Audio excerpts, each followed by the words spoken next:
Good morning. And first to say to Hugh, thank you for inviting me to this wonderful event. And to say what a great honour it is for me to not only be speaking at Megalithomania for the first time in 12 years, but to be given the first talk and the first of two, as Hugh has already said, tomorrow. I'm going to be speaking about events last summer. This morning, I'm going to treat you to a journey through megalithic Ireland and its myths and alignments. So I invite you now to take a deep breath, because we're going to take the plunge. This photo, by the way, in the opening slide, is Newgrange at summer solstice. So you might be familiar with the fact that Newgrange has a winter solstice alignment, where the sun enters through its magical roof box and shines into the chamber, something that is discussed in the mythology of the site, by the way. Well, so not surprisingly, this is 5 a.m. On June 21st, and as you can see, there isn't a sinner around. It's the most remarkable thing that Newgrange attracts. Something like 35,000 people enter the winter solstice lottery to be in with a chance of being in the chamber on the morning of the winter solstice. And on the summer solstice, not a sinner around, just me and the valley. So we'll give a little bit about the archaeology. Newgrange is a passage tomb or a chambered cairn, according to the archaeologists.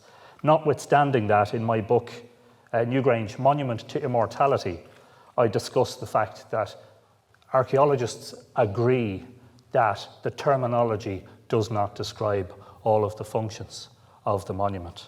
And if you want to go there, we will go there.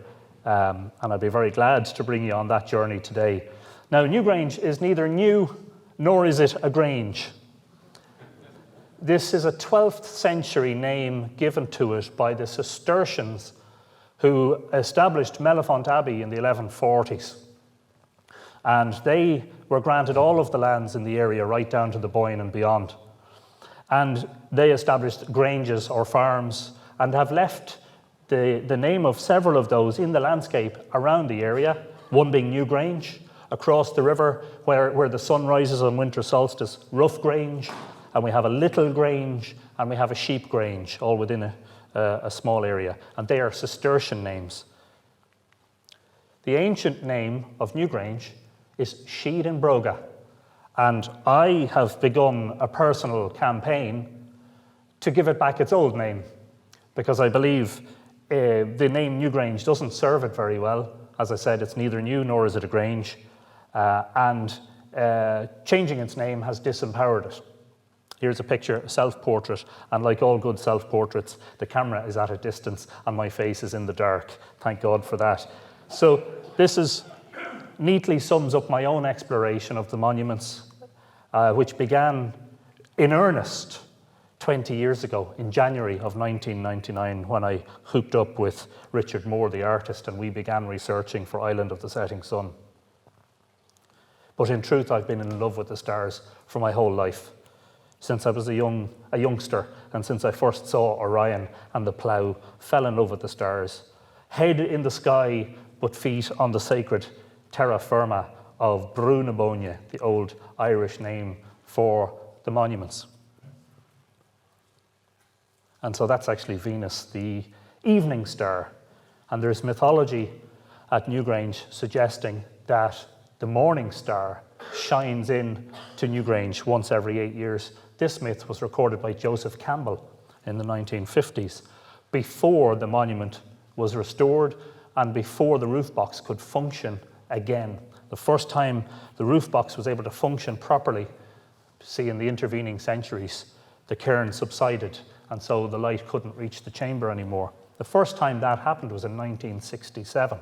But previous to 1967, lots of local people were able to tell the archaeologist, Professor Michael O'Kelly, who'd been on site since 1962, that in fact the sun shines into the chamber there once a year and lights up a triple spiral in the chamber. Something that inspired him in 1967 to drive all the way from Cork to Newgrange, because it was just niggling at him. And that was a long drive in those days, pre-motorway days, probably a 5 or 6 hour drive. And Michael O'Kelly, on the morning of December 21st, 1967, became the first human being, probably since prehistory, actually, to witness the sun shining into Newgrange, or Sheed and Broga, as I like to call it. I'm very lucky as a photographer that I live close to the monuments, and so I've captured them in all their hues and all their moods. And there is a sort of a mystical and spiritual essence to the place that is undeniable. And lately, over the past few years, I've also been flying my drone around the place. And when you're dealing with monuments on this scale, a drone really helps to put them into perspective. And just to give you some of the figures, Newgrange is not the biggest of the three monuments of Knowth and Dowth. Knowth is actually larger. At Newgrange, there are, I hope this works now, 97 of these curbstones that form a belt around the monument. Now, they weigh, on average, 3 tons apiece, which I'm told is the weight of an Asian elephant. I can't confirm that because I've never picked one up. Minimum weight 1 ton, maximum weight 10 tons. The cairn, which sits over the monument, is made up of approximately 250,000 tons of river-rolled rocks that were brought individually from the bed of the Boyne. The slabs, the curbstones, are made of greywacke, which is a type of muddy shale. They were brought from Clogherhead, a distance by sea and river of 31 kilometres. I don't know what that is in miles. I'm sorry, I can't do the conversions. It's probably something like 18, 20 miles, something like that. And so the reconstruction of Newgrange is quite controversial. Professor O'Kelly believed that the quartz formed a fairly substantial revetment around the front of the monument. It is now, I mean, the stone is all original, but it is now affixed to the front of the monument on a concrete wall.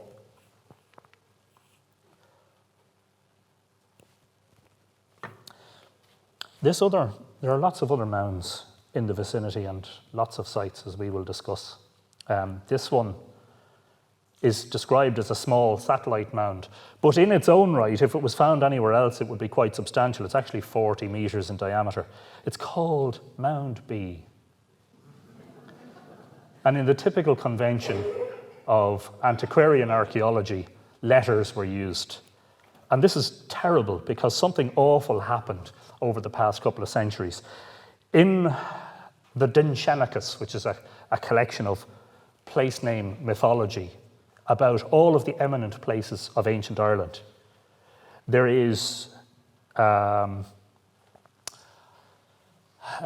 description of each monument and the purpose of it or the origin of it. In the Dinshenachus about Boyne, every monument has a name. And unfortunately, we've lost most of those names. Now, I can tell you, thankfully, that Mound B is called the Dogda's Mound. And so what happened is, in the mythology, the monuments are associated with the deities, the Tuatha De Danann, who are the oldest deities of Ireland. Dogda, who's very much a sun god, was said to have constructed Newgrange. Now, there's a little bit of confusion in the tales. Dogda, owner and builder of Newgrange, tricked out of ownership by his son Angus, who said to him one day, "Daddy, can I borrow your passage tomb?" And Dogda said, "Sure, son, no problem at all." And he said, "I'm only looking to borrow it for a night and a day." "Grand, no problem, I'll be back tomorrow."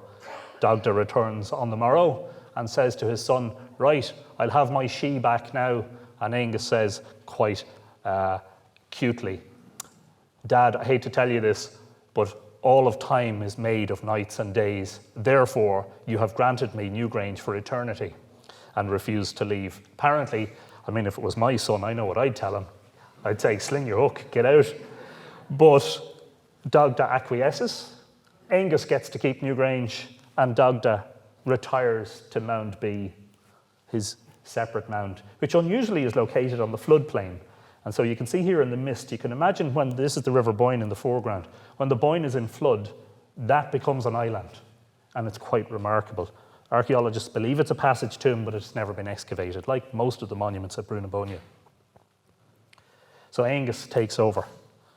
And I think very much what you're supposed to see in that mythology is the old sun, the dying sun of the year being replaced by the vibrant new sun at the winter solstice. And that is the eternal hope in marking the winter solstice at Newgrange, was for the return of the year. And of course, this was an agrarian community who had introduced agriculture to Ireland and who relied on the sun. Dagda, in the mythology, is said to have looked after the crops and the harvest. So there's Dagda's mound from the air. I don't have a picture of the flood, and I must get one. When the river's in flood, this is an island all on its own out in the wilderness. There's a second mound there, Mound B1. Exciting, I know. A lot of, and we'll discuss this, a lot of monuments have been discovered in recent years using remote sensing, using LiDAR, and using other techniques. So as I said, Newgrange, Sheed Broga is most famous now for its winter solstice alignment. And what happens on the shortest day is that the sun shines in through the roof box and this beam of light shines up. So you're walking uphill I'm sure many of you have been to Newgrange, but those of you who haven't, you're walking uphill because it's built naturally onto the ridge. And so while the roof box is above your head as you enter, by the time you get to the floor is at the level of the roof box. And the sun shines onto the floor of the chamber. So you can see that the beam is divided in two. One beam coming in the doorway, that doesn't reach the chamber. It's the upper beam that comes in from the roof box that reaches the chamber. And I've been lucky over the years to have had a reasonable amount of access, which is difficult because it's very tightly controlled for the solstice, as you can imagine. I was only in there on solstice once in 2010, and we had what was called a watery sunrise, which is better than no sunrise at all. Because when you win the lottery, and let's say you're Japanese or you're Argentinian, and you fly halfway across the world, and you're like, yes, I'm going to Newgrange to see the solstice. Well, unfortunately, your ticket doesn't guarantee you weather. Nor does it give you free accommodation, by the way. And so this is a 3D model of Newgrange rendered by Sean Doran. And he actually, there's a video on YouTube showing the solstice illumination. Is very well worth checking out. Look for Newgrange and Sean Doran. And so there it is, the moment when the sun rises over the first stone of the Great Circle. That's a Bronze Age addition, by the way. That's not contemporary with the original monument. Rising over the hill that is called Red Mountain, which I think is significant. Now, here's a small mound called Fourknocks. And this mound is about 9 or 10 miles from Newgrange to the southeast. When we began our research, Richard and I became aware of the fact that Newgrange, the axis of solstice, points to Fourknocks. Now, neither site is visible from the other, so you can't see Fourknocks from Newgrange, and you can't see Newgrange from Fourknocks because of intervening hills.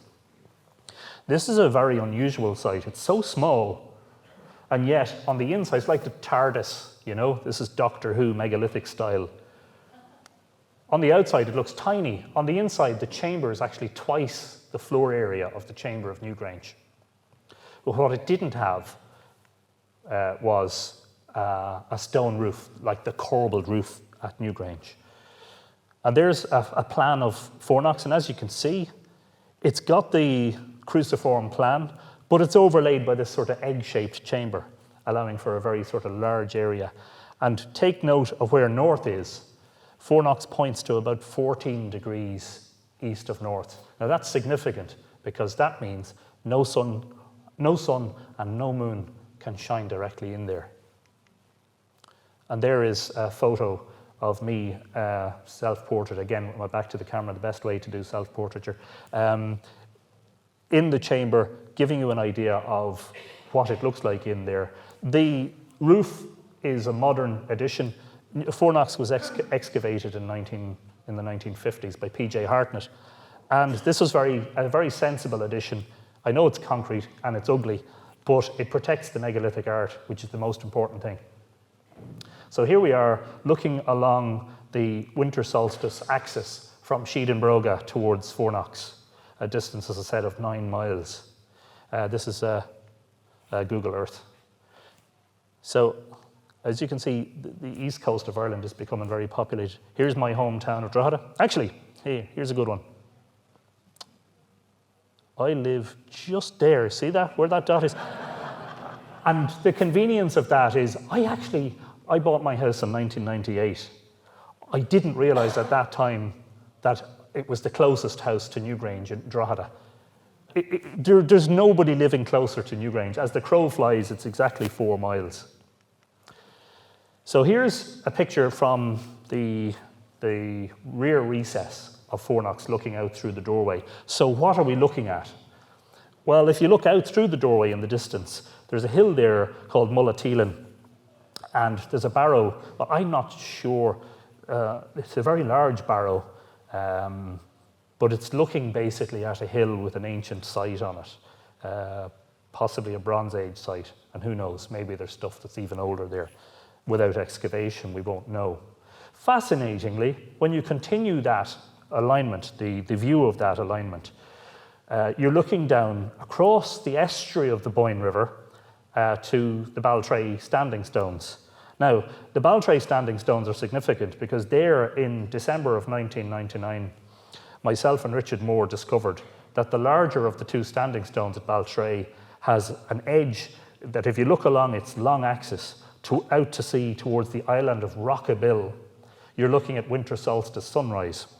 And so we discovered this 20 years ago, that Baltray has a winter solstice alignment. Now, it's very difficult to see in this photo, but there's a golf course between here and the sea, but geologists tell us all of this land has been reclaimed naturally, and that in the Neolithic, the sea came right up to the bottom of the hill on which the stones are perched, and I think that's significant. First of all, these are made of shale. It's the same sort of stone as the curbs of Newgrange, and the builders bringing the stones along the sea would have had this visual marker up on the bluff, the standing stones, to say, right, time to turn into the Boyne.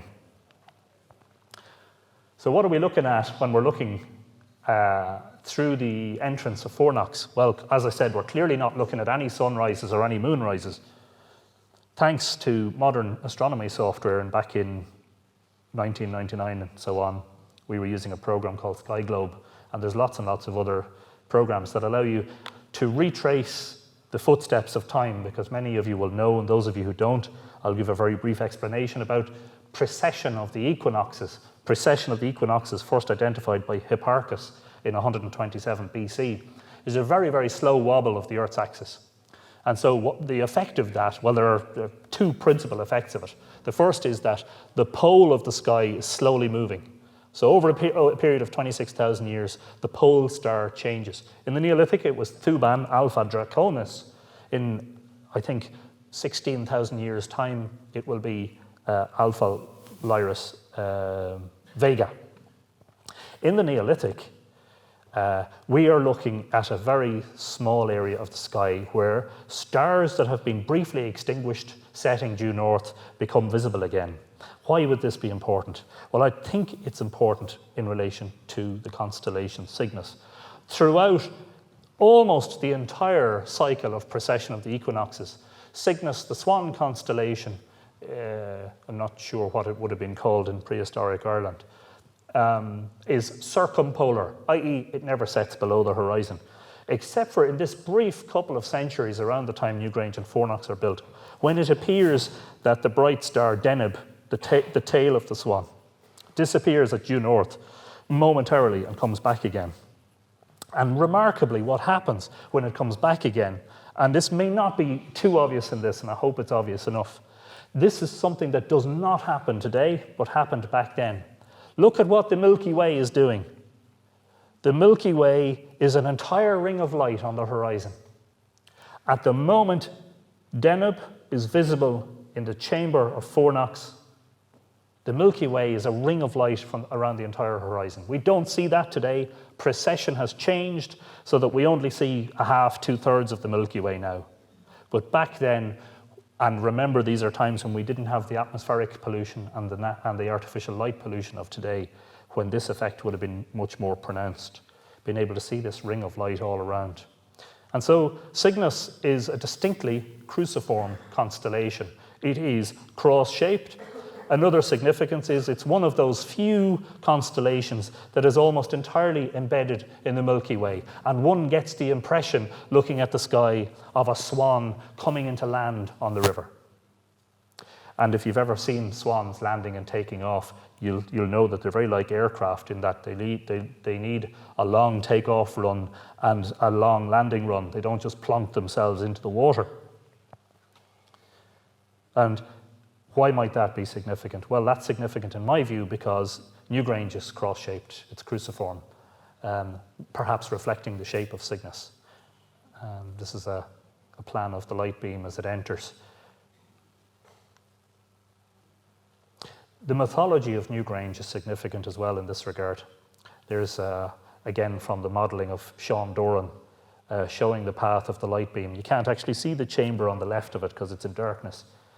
And you see how the bending of the passage actually forms the light beam so that when it reaches the passage, it's only 17 centimetres wide. And a side view. So, not surprisingly, there are migratory swans who come to Newgrange every winter, and these are the whooper swans. The whooper swans come to Ireland from Iceland in the wintertime, ironically, because they think Ireland is warm, when most Irish people are flocking to the Canaries in the winter. They arrive in Donegal in October in huge numbers, something like 15 to 20,000 birds arriving in a huge swarm. And they disperse to various wintering grounds around the country. Anywhere where there are regularly 50 or more swans, according to the ornithologists, would be described as a significant wintering ground, and Newgrange is one of those significant wintering grounds. My hypothesis, of course, is that the whooper swans have been coming to Newgrange since the Neolithic. And my good friend Andrew Collins has written quite a lot about Cygnus in his work.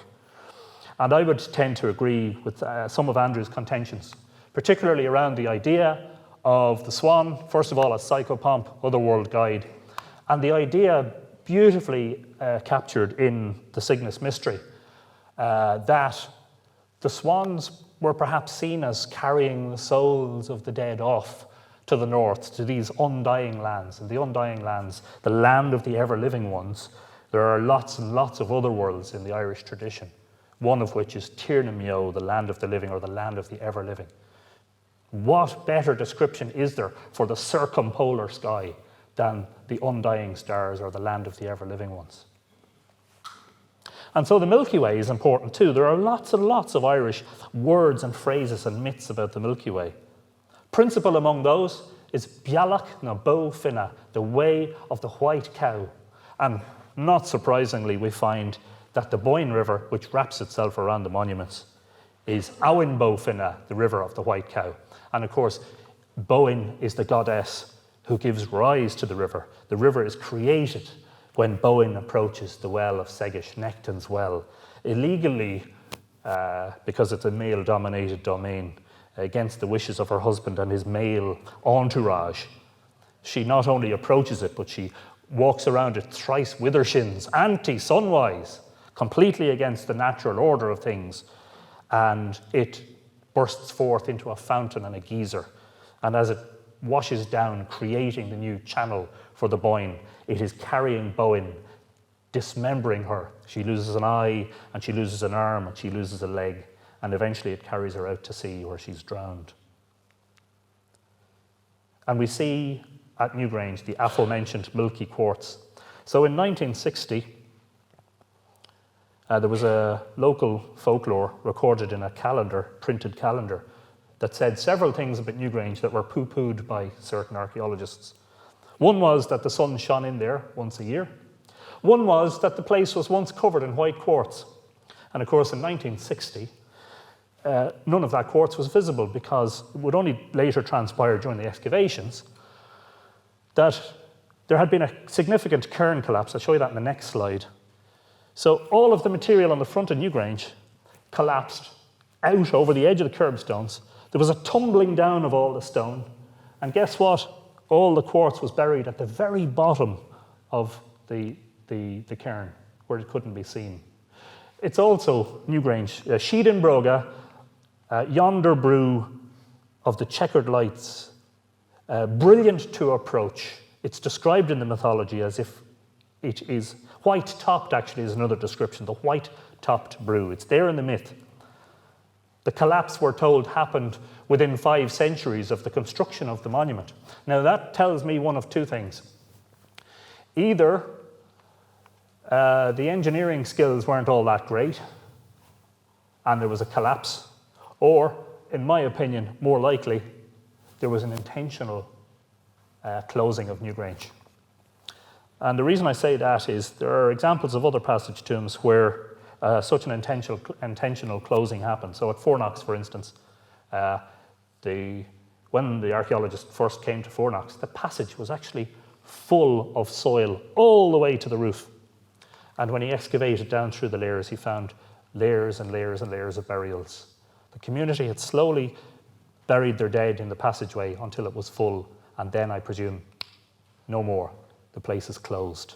Newgrange may have had, Sheedinbrogham may have had a similar thing happen to it. So Awen Bo Finna, the River Boyne, as you can see. So Brunabonia is the name collectively given to the monuments of the Boyne, and it's commonly called the bend of the Boyne, and that's because, as you can see, the Boyne bends quite dramatically around this promontory of land upon which most of the prehistoric monuments are built. There are several monuments south of the river, but not too many. Most of it is contained in the north part of the river. And I wondered whether, this wasn't an attempt to replicate the settling of the Milky Way on the horizon, that you had the earthly Milky Way, Awen Bo Finna, and you had Balach Bo Finna wrapping themselves around the monuments, and perhaps to replicate this somehow in stone. They brought this stone, we're told, from County Wicklow, by the way, which is quite a distance. That's about 50 miles by sea and river. They certainly were prolific. I mean, what you see at Brunabonia, it's important to state, is the zenith, really, the apex, the high point of a very creatively expressive people who, remember, lived short, harsh lives. In the Neolithic, average lifespan for a woman is 26, for a man is 28. If you live to 40, you're considered elderly. They're smaller and lighter than we are, and of course they don't have the same nutrition. So they're undoubtedly not as healthy. And I'd say at 40, you probably looked like a modern 70-year-old, maybe. Although, if there are any sprightly 70-year-olds in the room, I do apologise, I'm not being ageist. And so if we trace the winter solstice alignment backwards, we come to two significant sites, Mount Fortescue, which is a more modern name, named after a family who had lived in the area, and Sliabh Bra. Now, Mount Fortescue is a very curious site that warrants further investigation. It's a tumulus or a mound, presumably a passage tomb or a chambered cairn, surrounded by a giant hilltop enclosure.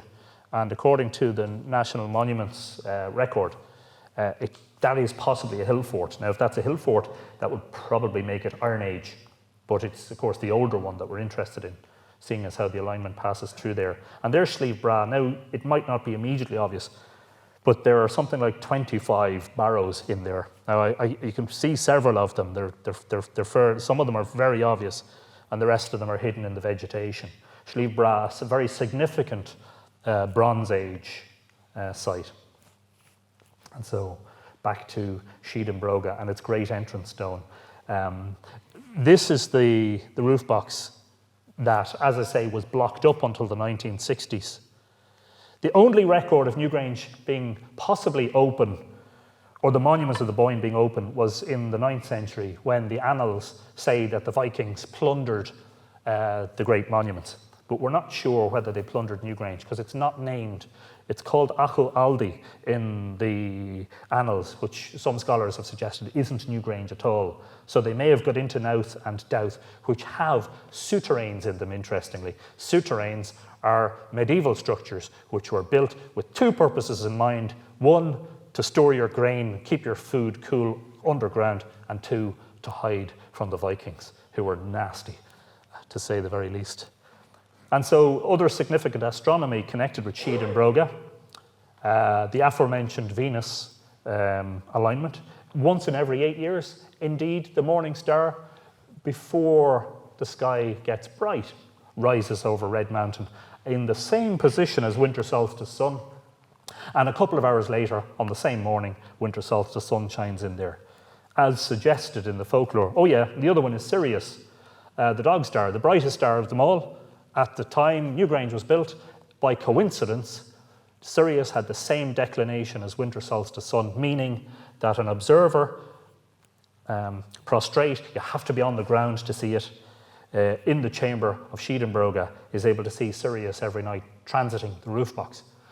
I wonder, and I've speculated in Island of the Setting Sun, whether this wasn't their way of keeping an eye on precession, because within a century or so, Sirius rose in height so that it was no longer visible inside Newgrange, whereas the sun, of course, still is. So there are, out of 97 curbstones, there are only 3 that are very heavily decorated. The entrance curbstone, and Newgrange is the only place in the Boyne Valley where you get the tri-spiral. And there's lots and lots of interpretations as to what these might mean. I'm going to give you an explanation, I hope, in a few moments about the spiral in general. Who knows? Sun, moon, and morning star. I like to think of Dagda, father, Boyne, mother, Angus, miraculous child. The ancient trinity. And there's curbstone 667. In my opinion, this symbol, the connected spirals, nicely represents. If you drew a horizon across the middle of those, through the center of those, you have perfectly symbolized there the movement of the sun from summer to winter and back again. Because in the winter, if you trace the sun's movement from sunrise to sunset, it's a low arc. And as the year grows, that arc gets bigger and bigger and bigger. And then it stops, and then it goes back again. We wanted to represent that in one movement. From summer to winter, you know, a spiral, and back again. So let me get this right. Yeah, left one is winter to summer, and right one is summer down to winter. The year, and the lozenges, perhaps it has been suggested, representing the angles, but not maybe that precisely. The thing about the symbolism of the megalithic art is that the experts tell us it's entirely non-representational. It's entirely abstract, geometric patterns, and yet there's a certain amount that can be made sense of. It's not all completely abstract. The third of the great decorated stones is curbstone 52 at the very rear of Newgrange. Because of the vertical line on this, Professor O'Kelly believed there might be a passage behind it and excavated behind it, but didn't find one. I think what's represented here is perhaps the belt stars of Orion pointing to Sirius as it comes into alignment with the axis of the site. That's my proposal as to one of its meanings. These, 3 great cup holes contained in a cartouche. Who knows? The guides at Newgrange and the other megalithic monuments will tell you that they reflect back at you what you bring to them, which I think is very interesting. And so a series of images that I've captured last solstice, when I got special permission to be on the site before any of the other visitors arrived. Well, you can actually see, this was the last picture I took, you can see the visitors arriving there, the blurred shadows, the Tuatha Danann coming back. There's curbstone 52 in the pre-dawn sky. And there it is again, with there is Venus, the morning star.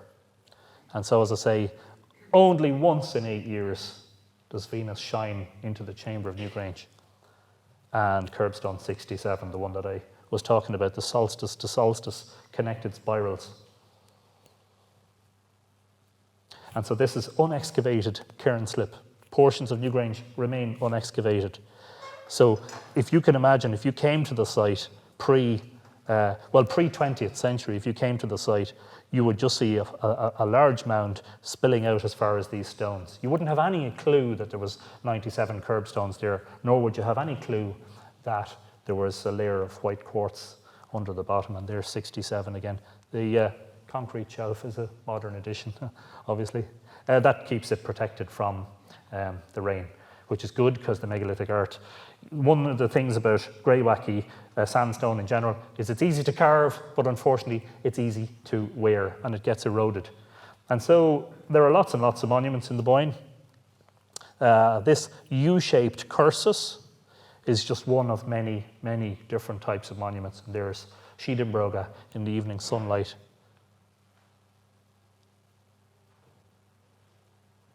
There is a huge amount of effort involved in constructing these sites. And that's exemplified nowhere better than Knowth, where in addition to the main cairn, there are 18 satellite mounds around it. The main cairn has 2 passageways facing roughly east and west. It has 127 curbstones. It's older than Newgrange, we're told, slightly. And this I can't get my head around. At Newgrange, 97 curbstones, 3 heavily decorated ones. At Knowth, 127 curbstones, 90 heavily decorated ones. What is it about Knowth that makes it such a gallery? I don't know. In the mythology, Knowth, there's 2 descriptions in the Dinchenicus about how Knowth got its name. They're both connected with goddesses. In the first, it's Knockbua or Knockbui, Knogba, which later is softened in modern Irish into Knova, which is anglicised into Knowth.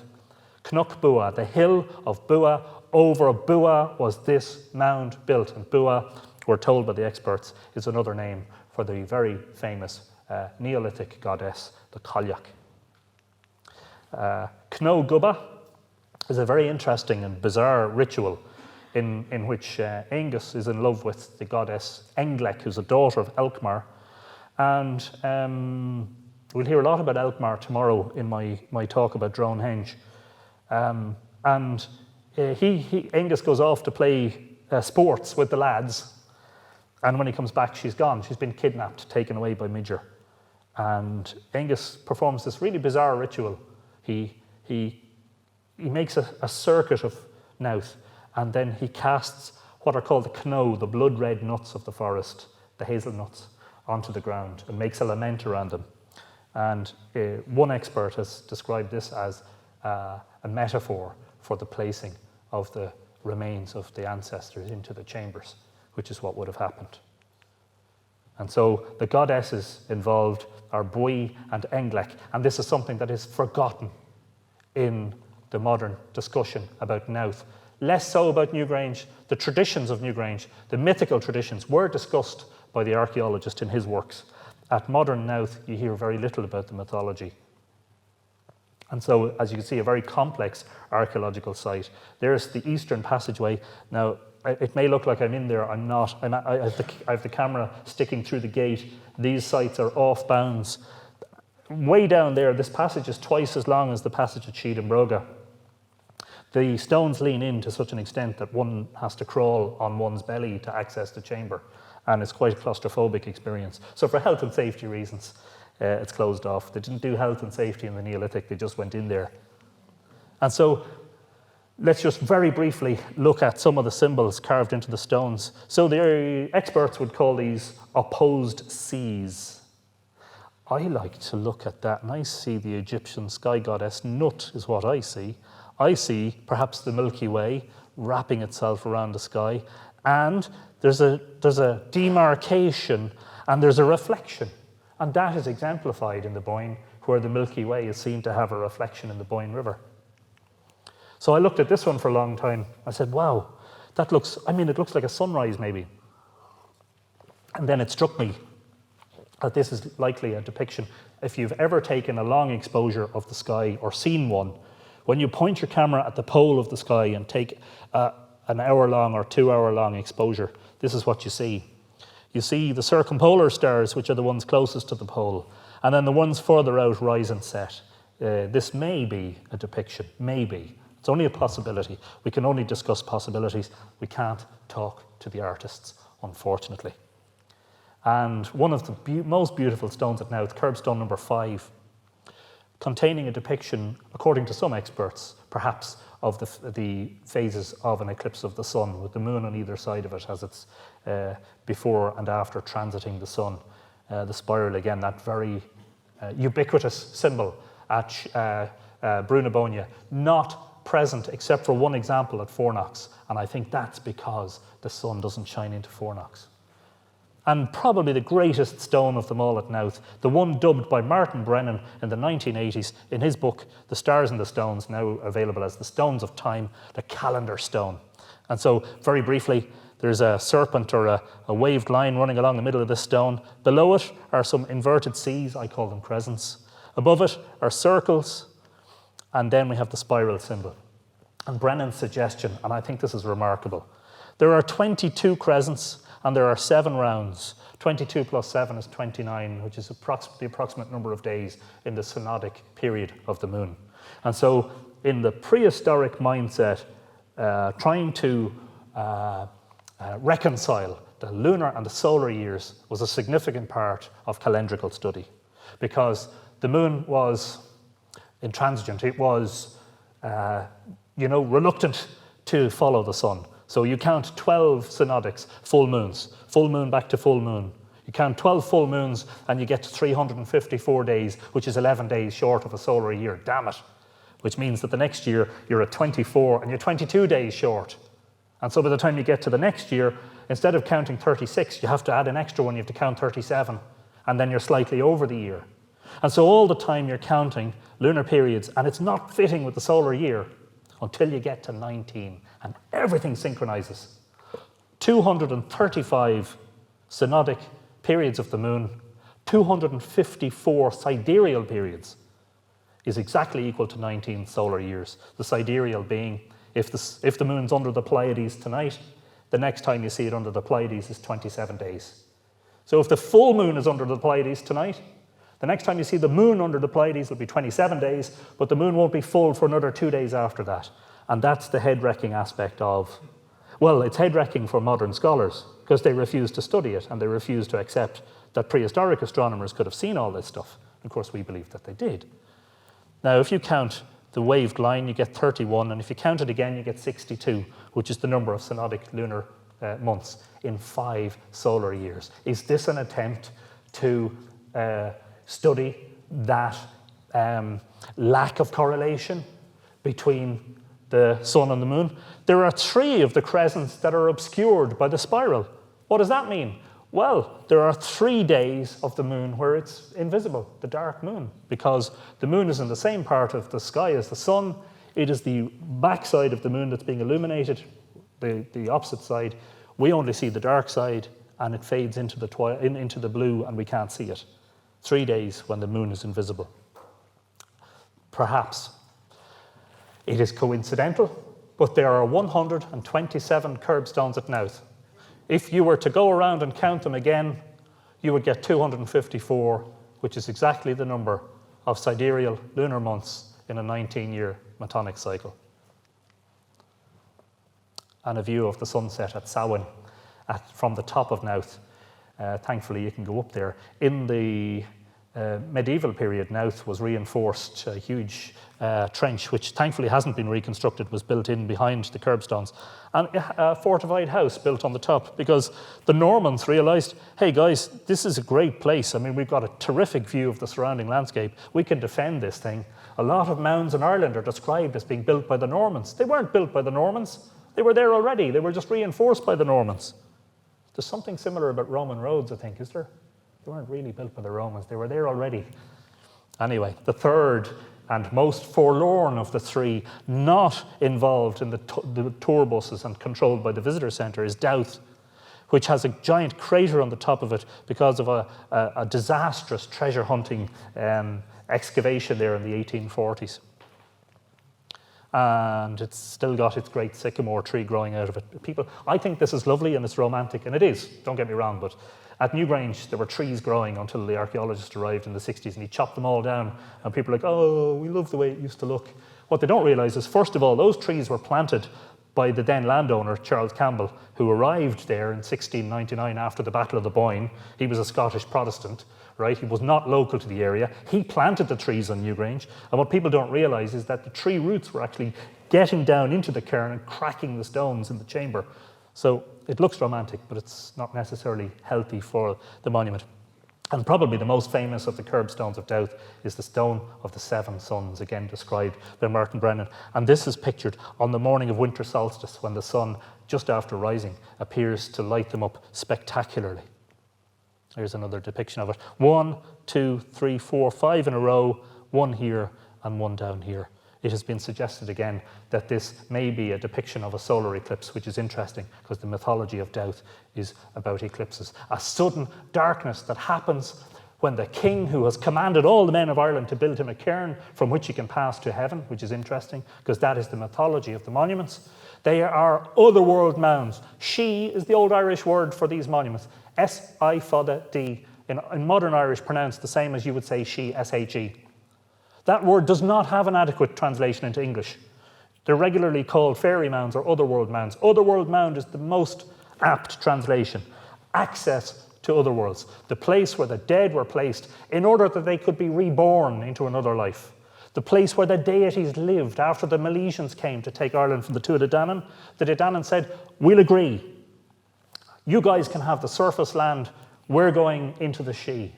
And in doing so, they became more powerful than ever because they were able to migrate between that world and this world. And so the southern passage at Dowth is the one where the winter solstice sunset shines in. And guess what? You don't have to enter a lottery. This gate is opened once a year for 2 hours on the afternoon of December 21st between 2 p.m. and 4 p.m. And to go inside, all you have to do is form a queue. That's just between us. Keep that to yourselves.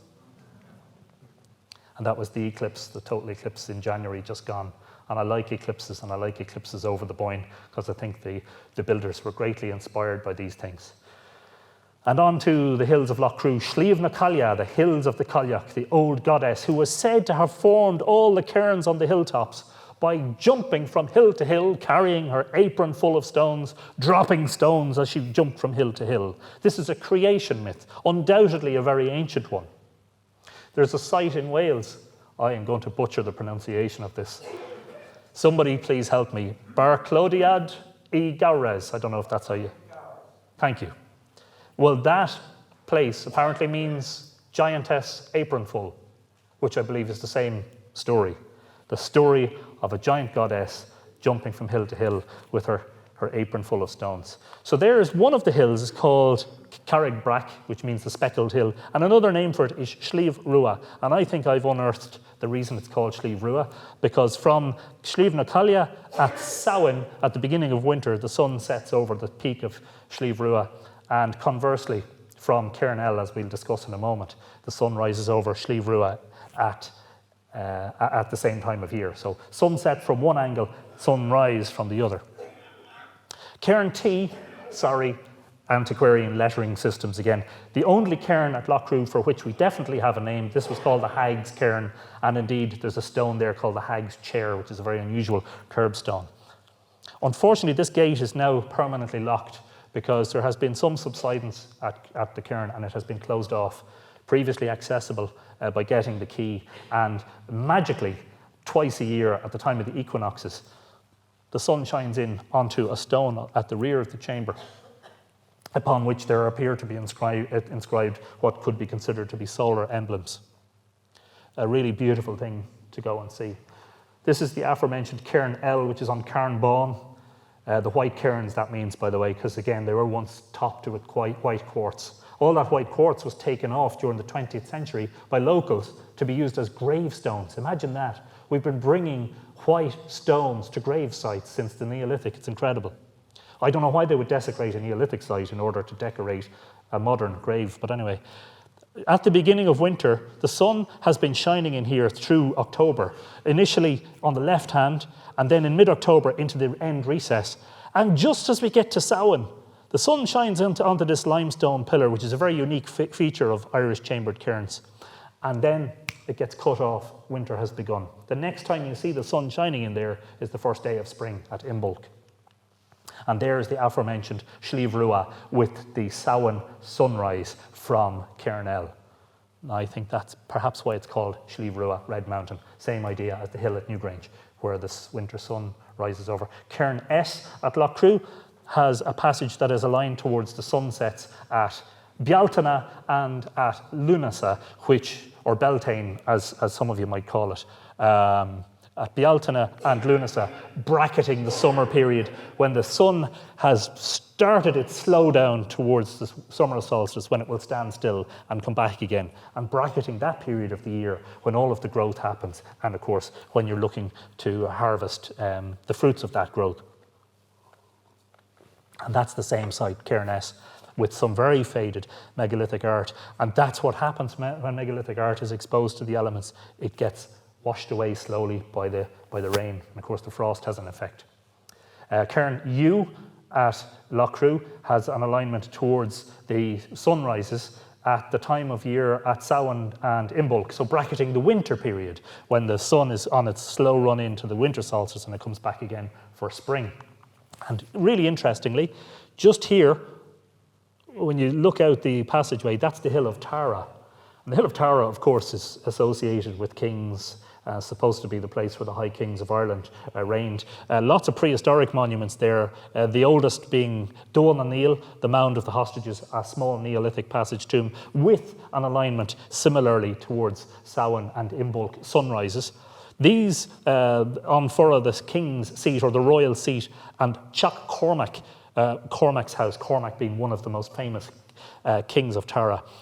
They're Bronze Age barrows and enclosed by an Iron Age hill fort. There's a Neolithic cursus down here, and this is a monument that was, I think, initially Bronze Age and later added to in the Iron Age, etc. A whole swathe of prehistory on the Hill of Tara.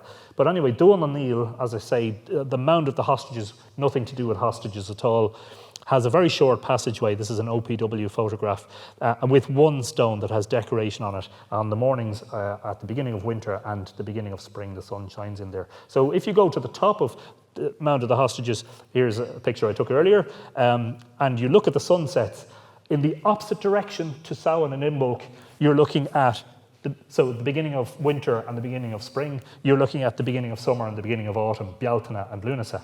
And if you look at the sunsets at that time of year, they set into the hills of Loughcrew. Now this is the 8th or the 9th of August.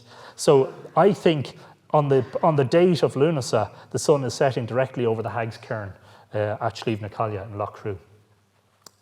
Now again, you can't get inside Loughcrew anymore. Look at the spider. If ever you do get a chance to go in there, just make sure you look up when you're in there, because there are huge spiders in there. If you've got arachnophobia and you get one of those in your hair, you flee in panic, banging your head off every stone as you go out. One of the most impressive things about Cairn T, the Hag's Cairn, is the huge amount of rock art and megalithic art in there. It's again like a gallery. Unfortunately, as I say, closed at the moment. There is the equinox stone. So the whole stone is lit up, but as the sun rises, you get a progression where there's a square of light around this emblem here. Fantastic. And don't forget, if you ever get the chance, when it's open again, look up at the ceiling, because I don't know, I just sometimes think that's some sort of prehistoric star map, you know. It's a really extraordinarily beautiful place, and they reckon it's older than Newgrange. I have to move quickly now because I'm conscious of time here. This is the Hill of Slane. Hill of Slane is very famous as the place where St. Patrick introduced Christianity to Ireland. On the evening of March the 26th, 433 AD, he lit the Paschal fire there in contravention of the High King of Tara, who had decreed that only the king can first light the sacred fire, and only then can other people light their fires. What does this tell you? Well, what it tells me is Easter was already significant before Christianity arrived in Ireland. Anyway, there was a contention between them, and Patrick, of course, managed to convert several of King Lera's druids into bishops and all the rest, and the rest is history. And the most ironic thing of all is that Patrick, the patron saint of Ireland, is a Brit. It's fabulously funny. The ecclesiastical remains are what you see. It's like Slane has been Christianized. What you don't see up here in the trees is the prehistoric mound, which is here pictured by Richard Moore. That's a picture from about 20 years ago on a winter morning. Said to be built by the Normans? No, only reinforced by the Normans. In the mythology of Slane, that is Dua Slane, the mound of Slane, who was a Firbolg king, said to be buried there. And that's where Slane gets its name from. So as a visitor to Slane, you don't see that. It's hidden in the trees, almost as if it's supposed to be hidden. From another site said to have been built by the Normans in Drogheda, my hometown, at the equinoxes, the sun sets over the hill of Slane. And that site is Millmount. Now, Millmount is a British military fort, Richmond Fort, built in 1808 when Drogheda was made a garrison town by the English. But that is sitting on a mound said to have been built by the Normans. Guess what? In the mythology and the folklore of Drogheda, that is said to be the burial place of Aurigene, the leader of the Milesian expedition who came to take Ireland from the Danans. And in folklore, it is believed that Millmount is part of the Brunibonia complex. And so over the past decade, archaeologists have been using remote sensing, and they haven't reached firm conclusions, but they're leaning towards the idea that that was originally a Bronze Age barrow, later added to by the Normans. And so there's a spectacular equinox alignment from the Boyne estuary, Millmount, across Slane Mound, Hill of Moyle, Cruachan E, Rathcrohan, over to Croagh Patrick, where Patrick, of course, was said to have battled with the demons and the snakes. A fantastic, supremely precise long-distance alignment. Directly over the moat of Slane. So if you start this at Drogheda, at Millmount, you can use Google Earth to do this. Directly over the Hill of Moyle, precisely to the church on the summit of Croagh Patrick. Coincidence? I think not. There is Patrick on the Hill of Tara, looking suitably admonishing, you know. He looks like a very stern fellow in all the statues, you know. I mean, given that he was able to convert the pagan Irish to Christianity so goddamn easily, you'd imagine he'd be smiling, you know. No blood was spilt when Christianity was introduced to Ireland. Why is that? I'll tell you why, because we had a particularly interesting branch of Christianity, Celtic or Irish Christianity. At that time, this is the 5th century, the Roman Empire was crumbling, and we kind of did our own thing for a while. And Patrick probably said, look, let's just embrace what's there and add our own stuff onto it. And so you got a hodgepodge, you know.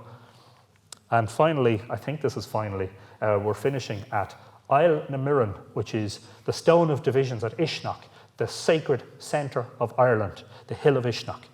And so this is Meaja, the 5th province. So there are 4 provinces, the geographical, political provinces of Ireland. Ulster in the north, Leinster to the east, Munster to the south, and Connacht to the west. And the one unifying province was this magical stone. Now, it is, in fact, a glacial erratic. It's a huge limestone boulder weighing 30 tons, 16 foot tall, that was dropped there by the ice, but has been described as the umbilical cord of Ireland, the navel of Ireland, and it is the place under which the goddess Eriu, who gives her name to Ireland, is said to be buried. And she is the one who Aurigene pleaded with at Uisneach, and she said, we will let you take Ireland, but you have to make sure to name it after me. And he kept his promise. And thus the Irish name of Ireland is Éire, and that's where Ireland comes from, Éireland. And there's another self-portrait at a distance, just giving you an idea of the size of that stone. From here, interesting things happen. There's the reinstituted Bealtaine Fire Festival, something that happened in early medieval times, probably in the Iron Age, possibly even further back.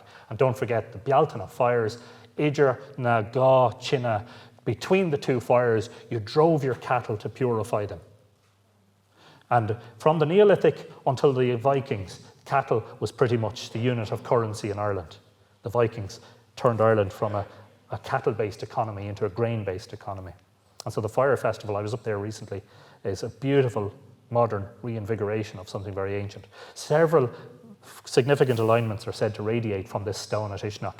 I'm just going to examine one because I know we've got pressure for time, and that is the alignment from summer solstice towards Slieve na Caille, Cairntee Loughcrew, and the Callibera's house on Slieve Gullion. So if you're on Slieve Gullion, that cairn is the highest cairn in Ireland. And as you can see, it's a loose cairn of stones. On the winter solstice, this is a photo by my good friend Ken Williams. We'll be hearing lots about Ken tomorrow as well. On the winter solstice, the sun shines in through the passageway into the chamber of Callibera's house. And as you are looking at that sunset, you're looking towards Loughcrew. So here's the alignment as it's traced in Google Earth from the Callibera's house through the Hag's Cairn at Loughcrew. This is how precise it is. to Isle na Mirren, the Stone of Divisions at Uisneach. A truly remarkable achievement, a distance of almost 64 miles or 103 kilometres in new money. European money, as I call it. I grew up with miles, never could get used to kilometres, but anyway, I'm slowly getting there. And so I leave you with this photo of Isle na Mirren in the twilight under the stars. And I hope that I've given you some very brief introduction to the myths and the megaliths and the alignments of Ireland. If you're looking to see more of my work online, Mythical Ireland is the key. I'm on Facebook, I'm on Flickr, Instagram, YouTube, everything. YouTube actually is a great resource, and I've lots and lots of talks on there. Website is mythicalireland.com. Some of my books are available in the bookshop here today, and thank you for being a wonderful audience.